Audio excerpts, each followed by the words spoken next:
Singapore's landed homes market has not escaped the cooling measures. Volume's way down and prices are off slightly. In a two-part series, we examine a real estate market that has fallen from $14 billion at its peak in 2010 to about $4 billion today. Next on XTV, with your host, Mark Loon. Good day, I'm Mark Loon reporting from Sentosa. Welcome to a special two-part series on landed homes in Singapore. In part 1, we will break down the market for you and look at how it's changed over time. In part 2, we'll look at pricing landed homes and how its buying and selling process is different from that of non-landed homes. The landed homes market is the least known and understood of all the different property markets in Singapore. Most Singaporeans live in HDB flats. Under the Residential Property Act, only Singaporeans or Singapore entities can own landed homes, which includes standalone or semi-detached homes. There are exceptions to foreign ownership, including owning homes in Sentosa. But foreigners must gain approval from the Singapore Land Authority to purchase a restricted property.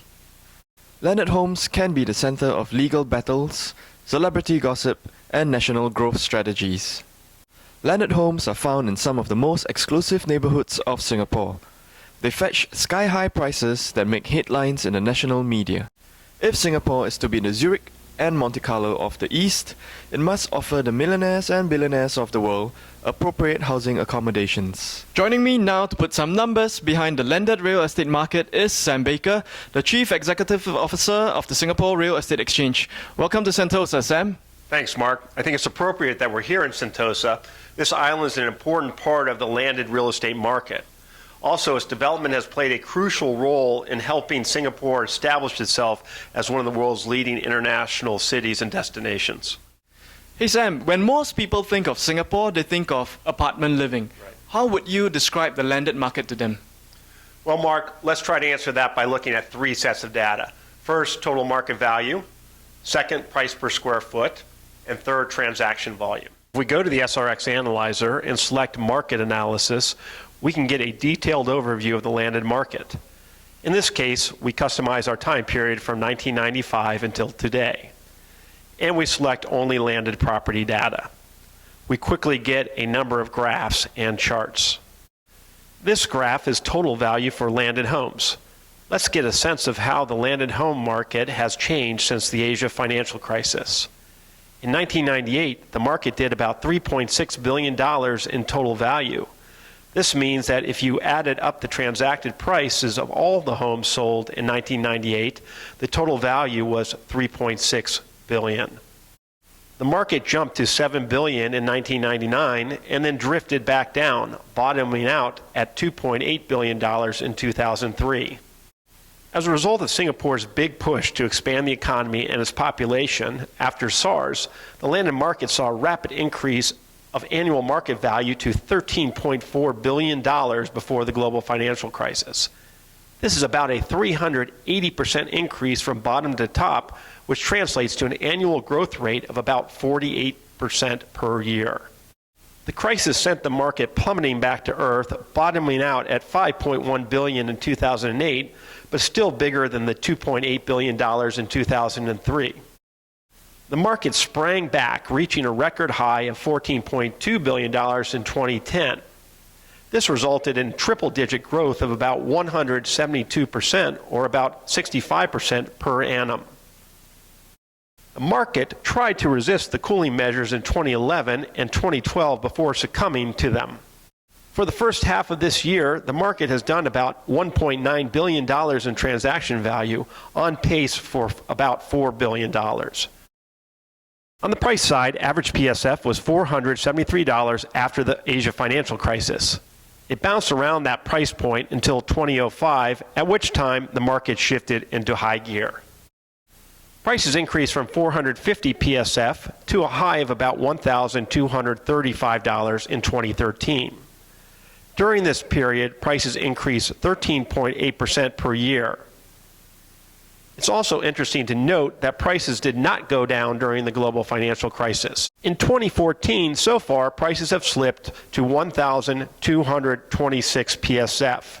Year to date, That is a drop of 1.39% since the peak.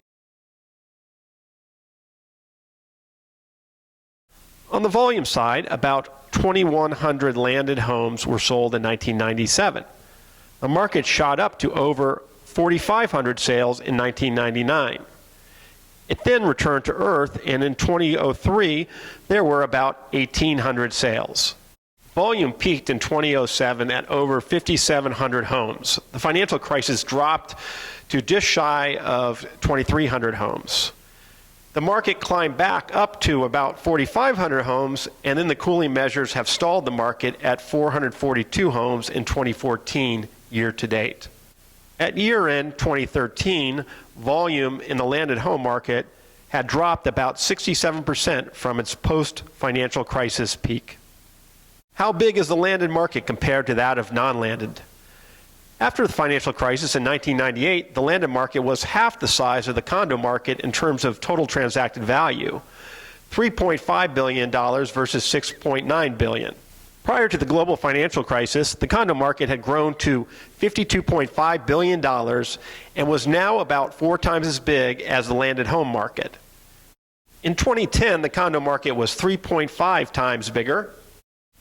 Today, year to date, the landed market has transacted $1.8 billion in sales versus $7.5 billion in the condo market, making the condo market 4 times bigger than the landed home market.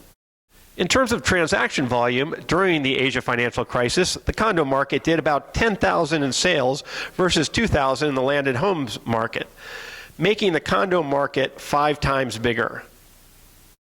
Prior to the global financial crisis, the condo market did almost 35,000 transactions versus about 6,000 transactions in the landed market. This made the condo market almost 6 times bigger.